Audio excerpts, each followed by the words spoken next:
नमस्कार दोस्तों, बहुत बहुत स्वागत है एक बार फिर हमारे यूट्यूब चैनल पर। दोस्तों, अतिथि शिक्षक भर्ती 2024 की प्रक्रिया लगातार जारी है। इसी बीच में एक और बड़ा अपडेट निकलकर सामने आया है डीपीआई की ओर से।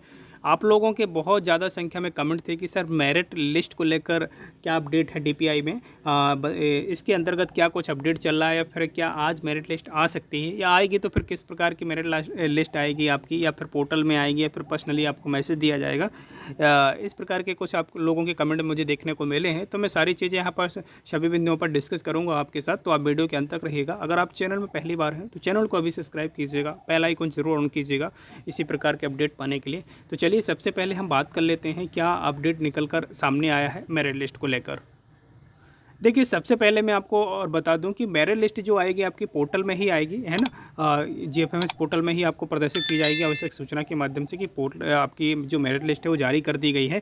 जिलेवार हो या एमपी लेवल हो, आपको मेरिट लिस्ट ऑनलाइन ही आपको दिख जाएगी। इसमें किसी प्रकार की गड़बड़ी होने वाली है नहीं, क्योंकि पारदर्शिता के साथ इस बार डीपीआई भर्ती कर रहा है। आप लोगों को भी पता है कि पहली बार ही चॉइस फिलिंग की प्रक्रिया आयोजित की गई है। इसके पहले आपको पता है कि ऑफलाइन के माध्यम से ही भर्ती की जा रही थी, है ना। इस बार जो है भर्ती प्रक्रिया में पूर्णतः पारदर्शिता के साथ ही की जा रही है, तो आपको इसमें किसी प्रकार की धांधलीबाजी होने की संभावना तो होने वाली है नहीं है। तो आप लोग इससे निष्पक्ष रहिए। आपकी मेरिट जो सूची बनेगी वो मेरिट के आधार पर ही आएगी, है ना। इस प्रकार मैं आपको बता दूं कि अभी जो अपडेट निकल कर सामने आया है मेरिट लिस्ट को लेकर, ये चीज़ आपको पहले से जानकारी होगी कि आप लोगों की मेरिट लिस्ट जो है इतनी देरी क्यों हो रही है, क्योंकि अतिशय शिक्षकों की जो व्यवस्था है उनकी व्यवस्था जो है लगातार की जा रही। पदस्थापना एक स्कूल से दूसरे स्कूल में पदस्थापना की जा रही है। अभी भी प्रक्रिया पूर्ण नहीं हुई है। मैं कुछ चीज़ें आपको यहाँ पर दिखाऊंगा, तो आप चीज़ों को देखते हुए क्लियर कर सकते हैं कि किस प्रकार देरी आपकी मेरिट लिस्ट को हो रही है, देख सकते हैं यहाँ पर। फाइनली आप भी जैसा कि देख पा रहे होंगे, आज ही का न्यूज़पेपर है जिसमें स्पष्ट कहा गया है कि 2 माह से अतिशय व्यवस्था में उलझा विभाग, यानी डीपीआई की बात कर रहे हैं यहाँ पर। शिक्षकों की दावे की आपत्तियां सुनना शुरू की हैं।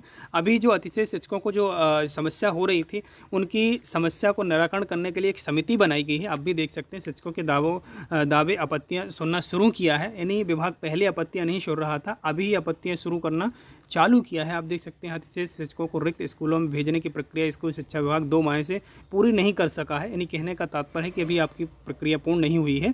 शिक्षक संगठनों की ओर से विरोध प्रदर्शन होने के बाद अब नाराज अतिशय शिक्षकों के दावे आपत्तियां सुनना शुरू कर दी हैं, और दावे आपत्तियों के आवेदन यहां पर देख सकते हैं 11 अक्टूबर तक लिए जाएंगे। इसके लिए संभागीय संयुक्त संचालक लोक शिक्षण की अध्यक्षता में कमेटी का गठन किया गया है।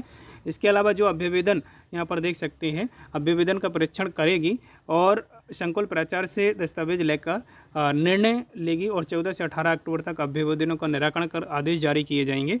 अतिशय शिक्षकों के समायोजन की प्रक्रिया से शिक्षक संतुष्ट नहीं हैं। ये तो आपको भी पता है कि बहुत सारी विसंगतियां देखने को मिली हैं। शिक्षक जो हैं इस प्रक्रिया से बिल्कुल भी संतुष्ट नहीं हैं।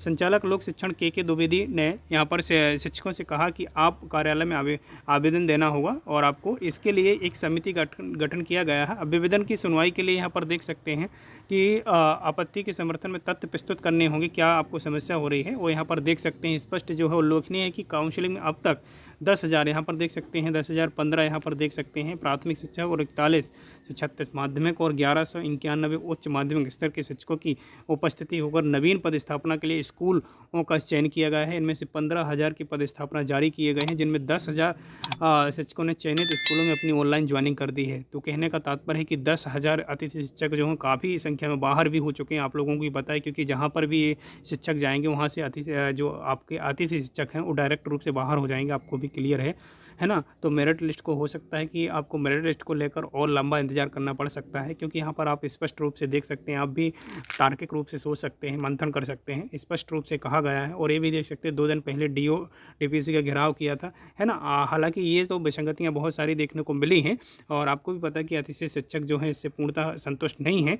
उनको ऐसा बोला जा रहा है कि ज़बरदस्ती उनको पदस्थापना की जा रही, दूसरे स्कूलों में दूर दूर तक भेजा जा रहा है।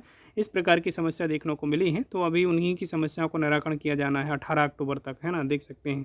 इसके अलावा फिर आदेश जारी किया जाएगा, है ना, और ये भी देख सकते हैं। तो मेरे अकॉर्डिंग तो आपको जल्द से जल्द आपको जैसे प्राथमिक शिक्षक पात्रता परीक्षा की जो तैयारी है उसकी भी करनी चाहिए, और इसके अलावा वर्ग 2 की चयन परीक्षा की तैयारी में थोड़ा सा फोकस लाइए, है ना। और ये तो भर्ती चलती रहेगी, आपको भी पता है। इसमें इंतज़ार में थोड़ा सा समय आपको बर्बाद नहीं करना है, ध्यान दीजिएगा। चलिए मिलते हैं, जिस प्रकार से जैसे मेरिट लिस्ट आती है तो आपको अपडेट ज़रूर किया जाएगा। आप चैनल को सब्सक्राइब ज़रूर कीजिएगा। मिलते हैं नेक्स्ट अपडेट के साथ, तब तक के लिए जय हिंद।